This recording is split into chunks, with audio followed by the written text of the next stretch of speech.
सपने देखना काफी नहीं होता, उसे डायरेक्शन देनी पड़ती है। और वो डायरेक्शन आपको खुद जबरदस्ती करने की जरूरत नहीं। जिंदगी आपको मौके देगी, जिंदगी आपको दिखाएगी कि वो रास्ता कौन सा है जो सिर्फ आपके लिए बना है। और जब वो रास्ता दिख जाए और फिर दुनिया आपसे कहे क्या ही बोलती रहती है ये, क्या ही बोलता रहता है ये, ऐसे थोड़ी होता है, किसी की मत सुनना।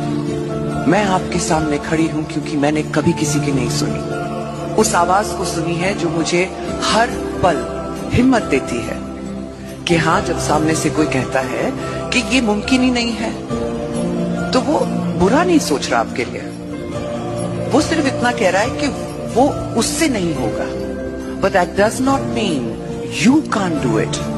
You understand? सपने देखना काफी नहीं होता, उसे डायरेक्शन देनी पड़ती है। और वो डायरेक्शन